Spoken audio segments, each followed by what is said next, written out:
Olá, meu amigo, minha amiga, sejam bem-vindos a mais um Portal do José, iniciando mais um encontro nesse começo de domingo, que é um dia em que normalmente nós fazemos um apanhado sobre os principais acontecimentos que se deram no Brasil e no mundo, no plano político, no plano econômico, porque essas situações todas afetam a nossa realidade concreta e, por que não dizer também, o nosso estado de espírito, o nosso ânimo.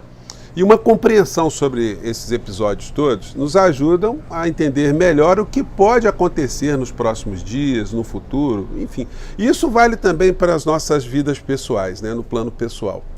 Hoje eu queria compartilhar com vocês, além de alguns fatos que estão se dando no cotidiano, uma situação que tem me chamado muita atenção aqui no nosso portal, que é esse ambiente de reflexões coletivas, onde nos comentários eu tenho observado um desejo muito grande, uma torcida muito grande para que o inelegível vá para a cadeia no mais breve espaço de tempo possível.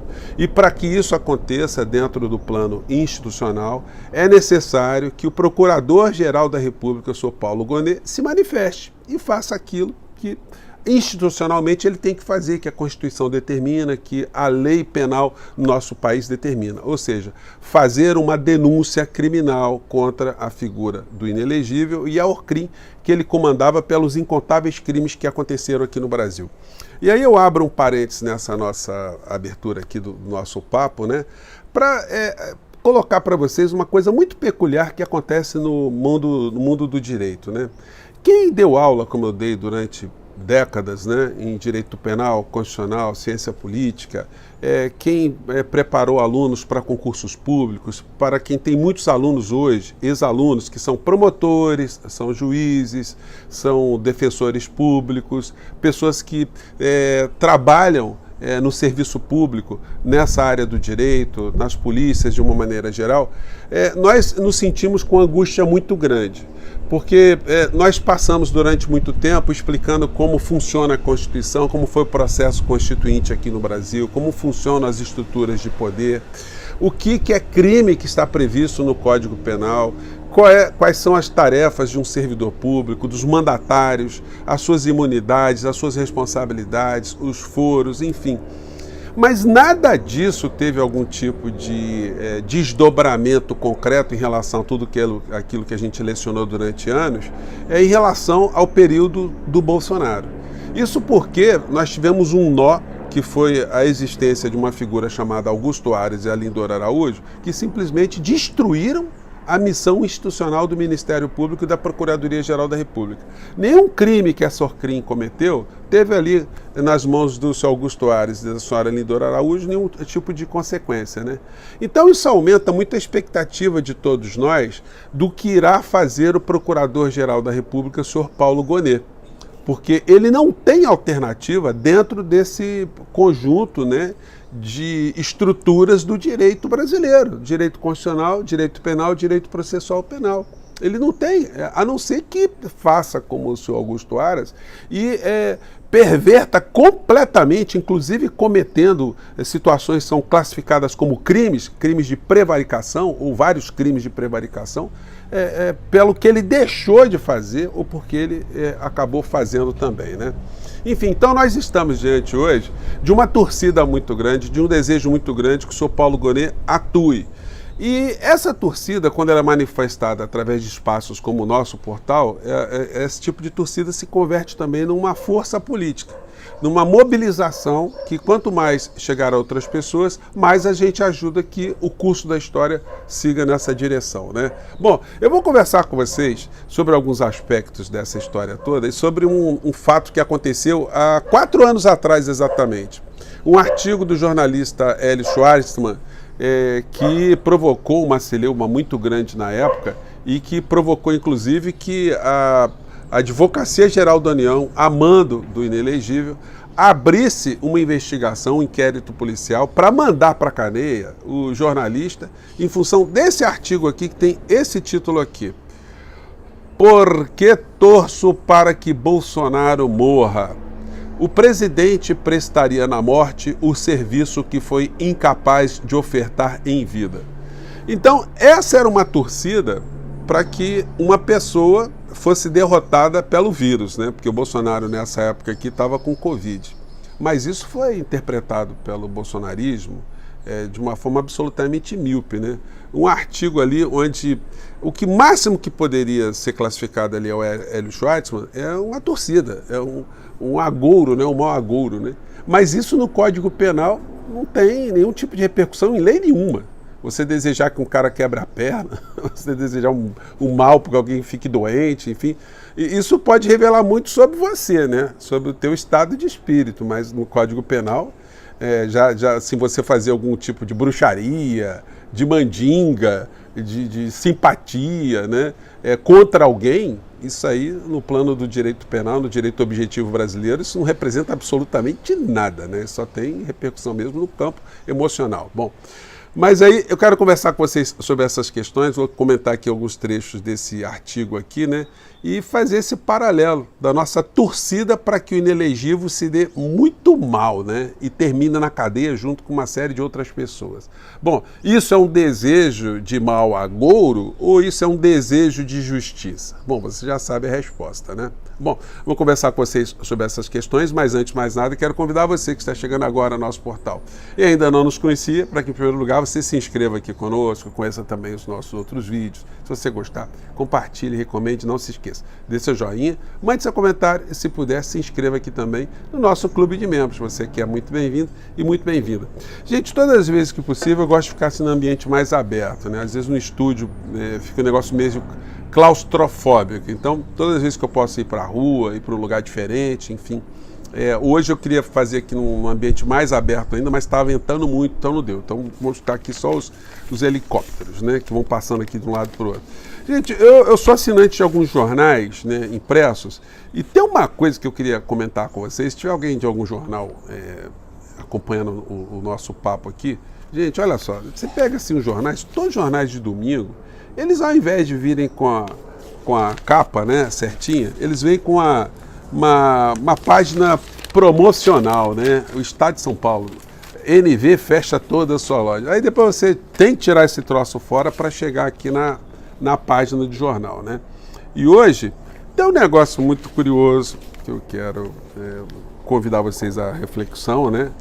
Que é o fato de todos os jornais no mundo, toda a extrema-direita no planeta estarem fazendo todo tipo de força, de pressão, de desejo para que Nicolás Maduro perca as eleições na Venezuela.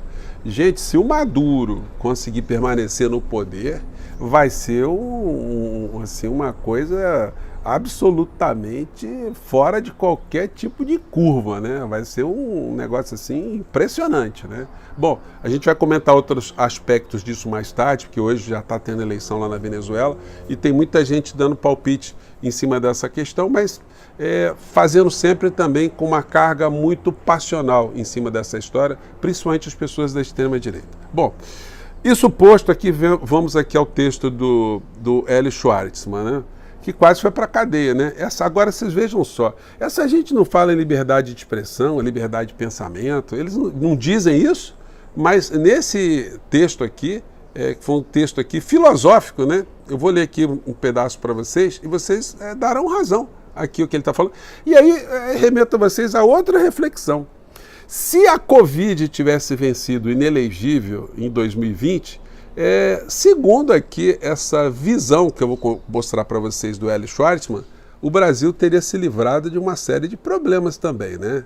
Mas eu não estou desejando mal a ninguém, estou fazendo a reflexão filosófica acompanhando aqui o Hélio Schwartzman, que disse o seguinte: Jair Bolsonaro está com Covid-19. Torço para que o quadro se agrave e ele morra. Nada pessoal. Como já escrevi aqui a propósito desse mesmo tema, embora ensinamentos religiosos e éticas deontológicas preconizem que não devemos desejar mal ao próximo, aqueles que abraçam éticas consequencialistas não estão amarrados pela moral tradicional.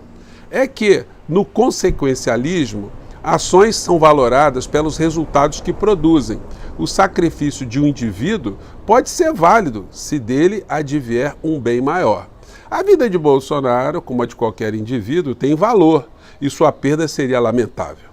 Mas, como no consequencialismo todas as vidas valem rigorosamente o mesmo, a morte do presidente torna-se filosoficamente defensável, se estivermos seguros que acarretará um número maior de vidas preservadas. Estamos? No plano mais imediato, a ausência de Bolsonaro significaria que já não teríamos um governante minimizando a epidemia nem sabotando medidas para mitigá-la. Isso salvaria vidas? A crer no estudo de pesquisadores da Universidade Federal, do ABC e da Fundação Getúlio Vargas e da USP, cada fala negacionista do presidente se faz seguir de quedas de taxas de isolamento e de aumentos de óbitos.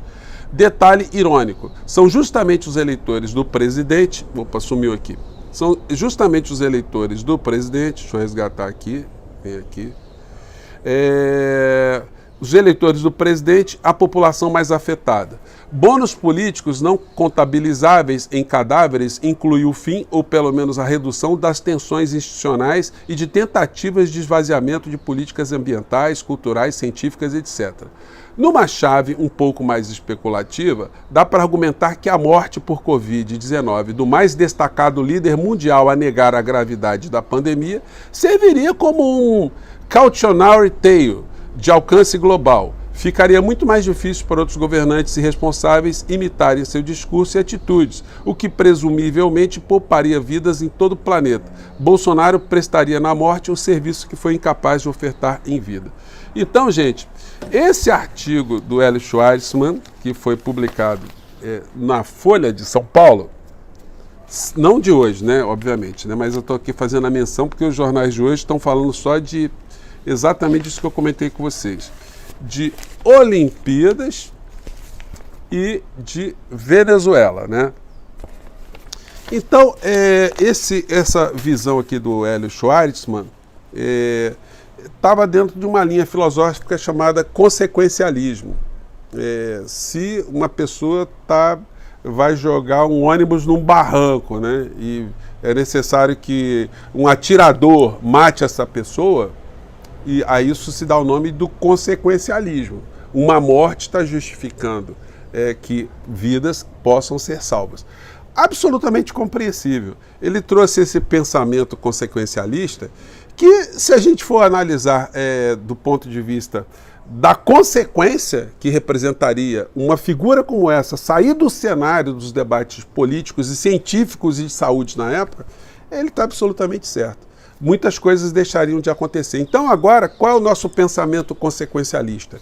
Se o inelegível for para a cadeia, como tem que ir para a cadeia, uma série de práticas golpistas, práticas criminosas, antirrepublicanas, não tornariam a se repetir aqui no nosso país exatamente pelo tipo de exemplo que esse tipo de iniciativa acarretaria contra o indivíduo criminoso, né? Não é por outra razão que todos nós estamos torcendo para o pior para a criatura, mas o pior no plano jurídico, no plano político, que ele seja processado, que ele seja julgado, que ele tenha todos os direitos, mas que a condenação venha e que ele vá parar na cadeia com uma penca de outros criminosos também, né? E quem não gostar dessa situação, que lide com o nosso desejo, que não é o desejo de uma coisa má, é o desejo de uma coisa boa para a justiça e para a democracia. Queria saber o seu comentário, mande para cá, tá bom, gente? Eu fico por aqui, um grande abraço e até o nosso próximo encontro. Tchau!